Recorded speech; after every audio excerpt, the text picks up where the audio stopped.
സത്യത്തിൽ പുതിയ തലമുറയിൽ വന്നിട്ടുള്ള മാറ്റങ്ങളെ സംബന്ധിച്ച് കൂലങ്കഷമായി നമ്മൾ ആലോചിച്ചാൽ വിദ്യാർത്ഥി സംഘടനാ പ്രവർത്തനങ്ങൾക്ക് കൂച്ചുവിലങ്ങ് വന്ന കാലം മുതൽ ഇതുവരെയുള്ള കാലവും അതിനു മുമ്പുണ്ടായിരുന്ന കാലവും എത്രമാത്രം വ്യത്യസ്തവും വ്യതിരക്തവുമാണ് എന്ന് ആലോചിക്കുക.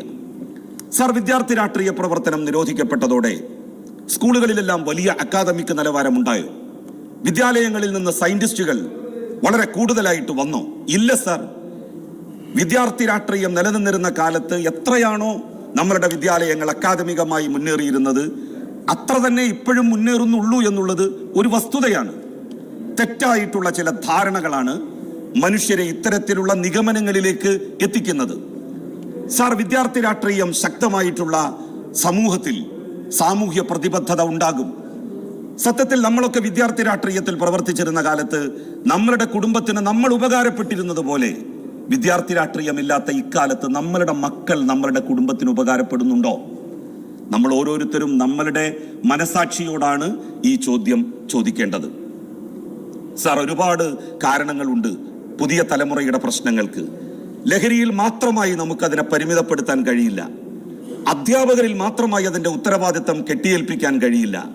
ഭരണകൂടങ്ങളെ മാത്രമാക്കി നമുക്കതിൽ പഴിചാരി രക്ഷപ്പെടാനാവില്ല. എല്ലാവരും ഒരുമിച്ച് നിന്ന് പ്രവർത്തിച്ചാൽ മാത്രമേ ഈ പ്രശ്നങ്ങൾക്ക് ആത്യന്തികമായ ഒരു പരിഹാരം കാണാൻ വേണ്ടി സാധിക്കുകയുള്ളൂ.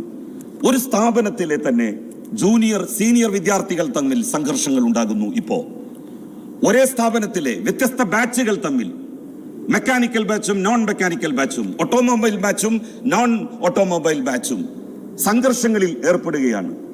പരമ്പരാഗതമായ ഏതെങ്കിലും ഒരു സ്ഥലത്ത് വെച്ച് എന്തെങ്കിലും ഒരു കലോത്സവത്തിൽ വ്യത്യസ്ത സ്ഥാപനങ്ങൾ തമ്മിൽ വല്ല സംഘർഷവും ഉണ്ടായിട്ടുണ്ടെങ്കിൽ അതിന്റെ പിന്തുടർച്ച വീണ്ടും വീണ്ടും നിലനിർത്തുന്ന പ്രവണത, വിദ്യാർത്ഥികളുടെ യാത്രയപ്പ് ചടങ്ങുകൾ, ലഹരി ഉപയോഗവും അതിന്റെ വ്യാപനവും, ഓൺലൈൻ ഗെയിമുകൾ, ക്രിമിനൽ സ്വഭാവമുള്ള നല്ലൊരു ശതമാനം കുട്ടികൾ വരുന്നത് പിതാക്കന്മാരില്ലാത്ത, അവരുടെ രക്ഷിതാക്കൾ ഗൾഫിലോ മറ്റു മറുനാടുകളിലോ ജോലി ചെയ്യുന്ന, വീടുകളിൽ തങ്ങൾക്ക് അപ്രമാദിത്യമുള്ള കുടുംബങ്ങളിൽ നിന്ന് വരുന്ന കുട്ടികൾ, വീട്ടിൽ യാതൊരു നിയന്ത്രണവും കുട്ടികൾക്കില്ലാത്ത അവസ്ഥ, വയലൻസിനെ പ്രോത്സാഹിപ്പിക്കുന്ന സിനിമകൾ, അനുകമ്പ, കരുണ, സ്നേഹം തുടങ്ങിയ വികാരങ്ങൾ കുട്ടികളിൽ കുറഞ്ഞു വരുന്നത്, അധ്യാപകർക്ക് ഇടപെടാൻ സാധിക്കാത്ത സ്ഥിതി സ്കൂളുകളിലും കോളേജുകളിലുമുണ്ട്.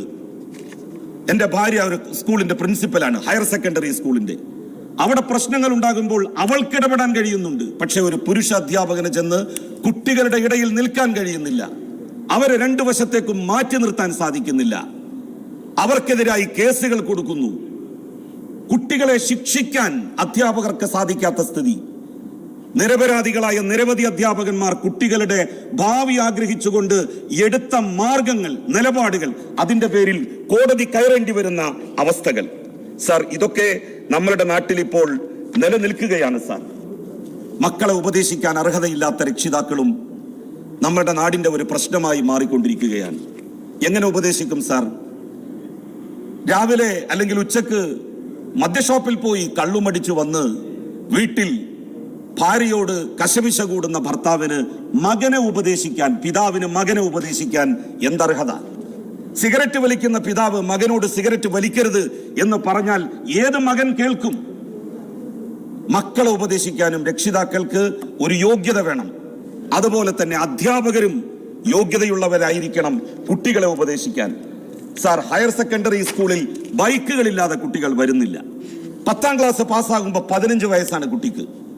11ാം ക്ലാസ്സിലും 12ാം ക്ലാസ്സിലും കുട്ടികൾ പഠിക്കുമ്പോൾ 16ാം വയസ്സ് 17ാം വയസ്സാണ്. 18 വയസ്സിൽ ലൈസൻസ് കിട്ടുകയുള്ളൂ. ലൈസൻസ് പോലും എടുക്കാത്ത കുട്ടികൾക്ക് ബൈക്ക് മേടിച്ചു കൊടുക്കുന്ന രക്ഷിതാക്കൾ ഈ സാമൂഹ്യ പ്രശ്നത്തിൽ തങ്ങളുടേതായിട്ടുള്ള പങ്ക് വഹിക്കുന്നവരാണ്. സാർ, ലഹരിക്കും വിദ്യാർത്ഥികൾ തമ്മിലുള്ള സംഘർഷങ്ങൾക്കുമെതിരെ കോവിഡ് കാലത്ത് നമ്മളുടെ സംസ്ഥാനത്ത് സർക്കാരും ഭരണ പ്രതിപക്ഷ വ്യത്യാസമില്ലാതെ ഒരുമിച്ച് നിന്ന് മുഖ്യമന്ത്രിയുടെ നേതൃത്വത്തിൽ നടത്തിയ വലിയൊരു പ്രയത്നം നടത്തേണ്ടതായിട്ടുണ്ട്. ആ പ്രയത്നത്തിൽ രക്ഷിതാക്കളുടെ, അധ്യാപകരുടെ, സമൂഹത്തിലെ ഓരോരുത്തരുടെയും ഉത്തരവാദിത്തങ്ങളെ സംബന്ധിച്ച് പറഞ്ഞ് ബോധ്യപ്പെടുത്തേണ്ടതുണ്ട്. ഏതെങ്കിലും ഒരു വിഭാഗം ശ്രമിച്ചാൽ തീരുന്ന പ്രശ്നം അല്ല സാർ ഇത്.